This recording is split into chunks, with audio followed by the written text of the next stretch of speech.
السلام علیکم ورحمۃ اللہ وبرکاتہ۔ آج ہم اس ویڈیو میں بات کریں گے قصیدے کی۔ قصیدہ کیا ہوتا ہے، قصیدہ کس طرح سے لکھا جاتا ہے۔ قصیدے کے لغوی معنی مغز کے ہیں۔ لفظ قصیدہ قصص سے مشتق ہے۔ اصطلاح کے شعر میں قصیدہ ان صنف نظم کو کہتے ہیں جس میں کسی کی تعریف یا برائی کی جائے۔ اول الذکر قسم کے قصیدے کو مدحیہ اور آخر الذکر کو ہجویہ کہتے ہیں۔ قصیدے میں غزل کی طرح مقطع اور مطلع بھی ہوتا ہے، اس لیے قصیدے کے پہلے شعر کے دونوں مصرعے ہم قافیہ ہوتے ہیں اور بقیہ اشعار کے تمام مصرعے ثانی میں قافیہ کی پابندی کی جاتی ہے۔ قصیدے میں کم سے کم 15 اشعار ہونا لازمی ہے اور زیادہ کی کوئی قید نہیں۔ قصیدہ اپنی ردیف یا قافیہ یا مضمون کے لحاظ سے موسوم ہوتا ہے۔ مثلاً اگر قافیہ میں لام ہے جیسے نکل، سنبھل، کنول وغیرہ تو قصیدہ لامیہ کہلائے گا۔ اگر آفتاب ردیف ہے تو شمسیہ، بہار کا ذکر ہے تو بہاریہ، اپنی تعریف ہے تو فخریہ، علاوہ ازیں عشقیہ، حالیہ، شہر آشوب، جہاں آشوب وغیرہ بھی قصیدے کی قسمیں ہیں۔ اگرچہ قصیدہ غزل سے صورتاً مشابہ ہوتا ہے لیکن دونوں میں ایک نمایاں فرق یہ ہے کہ غزل میں مضمون کی کوئی قید نہیں ہوتی، قصیدے میں ایک خاص قسم کا مضمون قلعہ بند کیا جاتا ہے۔ اس کے آگے بھی تھوڑا ہم لیں گے، ابھی بات پوری نہیں ہوئی ہے۔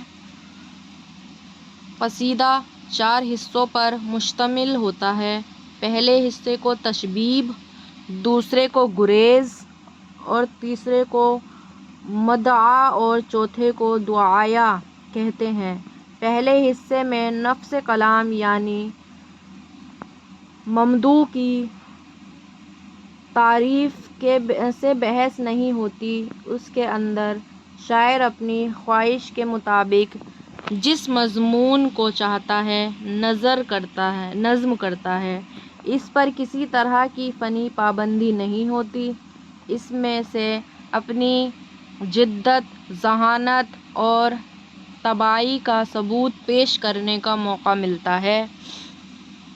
کوئی قصیدہ نگار اس حصے میں مناظر قدرت کی تصویر کشی کرتا ہے، کوئی ذاتی جذبات و کیفیات کی ترجمانی کرتا ہے، کوئی فکر و خیال کی بلندی کا اظہار کرتا ہے تو کوئی بندو موعظت اور درس و نصیحت کے دفتر کھول دیتا ہے۔ اس کے بعد ہم لیں گے تشبیب کے بعد نفس مطلب کی طرح گریز ہوتی ہے۔ گریز کا حصہ عموماً مختصر ہوتا ہے۔ شاعر ایک دوسرے مضمون کو بیان کرتے کرتے فنکارانہ طور پر نہایت ہوشیاری اور چابک رستی سے اپنے نفس مطلب یعنی ممدوح کی تعریف و صف کا آغاز اس طرح کر دیتا ہے کہ دونوں حصے ایک دوسرے سے مل جاتے ہیں، دونوں مضامین کے اندر بعدل نظر میں کوئی اختلاف نظر ہی نہیں آتا۔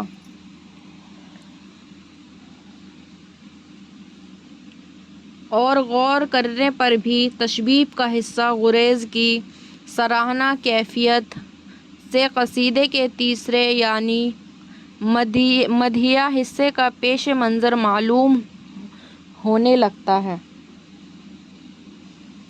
ہم اس کے بعد لیں گے قصیدے کا یہی تیسرا یعنی مدیح حصہ نہایت اہم ہوتا ہے۔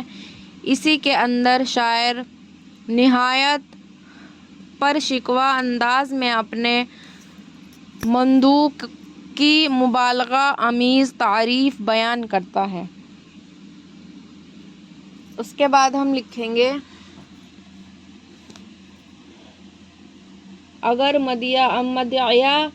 اکثر مدیح قصائد میں کسی حصے کے اندر شاعر کا حسن طلب بھی پایا جاتا ہے۔ مدیح کرتے کرتے جب شاعر اختتام قصیدے کے قریب پہنچتا ہے تو اپنے مدعو کے لیے دعائے خیر کرتا ہے۔ یہی قصیدے کا آخری حصہ ہے جسے دعائیہ کہتے ہیں۔ اس میں بھی بالعموم اختصار سے کام لیا جاتا ہے۔ یہ ہو گیا ہمارا پورا۔